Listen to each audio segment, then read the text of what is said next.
ఒక అందమైన అడవిలో చిక్కి అనే జింక ఉంది. చిక్కికి చేట్ల మధ్య తిరుగుతూ పాటలు వినడం, సీతకోక చిలుకలతో పరిగెత్తడం చాలా ఇష్టం. ఒకరోజు ఉదయం చిక్కి అడవిలో నడుస్తుండగా ఒక కొమ్మపై కూర్చొని ఉన్న చిలుక కనిపించింది. వాళ్ళిద్దరూ మాట్లాడుకుంటూ ఉన్నారు. వాళ్ళిద్దరి పరిచయం స్నేహంగా మారింది. అలా రోజు కలిసి మాట్లాడుకుంటూ నది వద్దకు వెళ్లి పూల మధ్యాన తిరుగుతూ సీతకోక చిలుకలతో ఆడుకుంటూ ఉండేవారు. సంతోషంగా ఉంటూ ఉండగా ఒకరోజు ఒక పెద్ద గాలివాన వచ్చింది. ఆ వర్షానికి చిక్కి బాగా తడిసిపోయింది. చిలుక కోసం వేతికింది.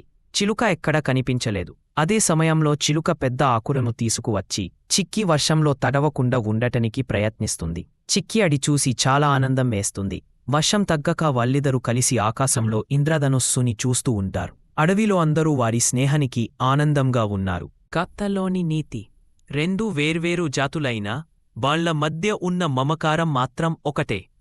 నిజమైన స్నేహం అన్నది రూపం కాదు, గుండె నుంచి రావాలి.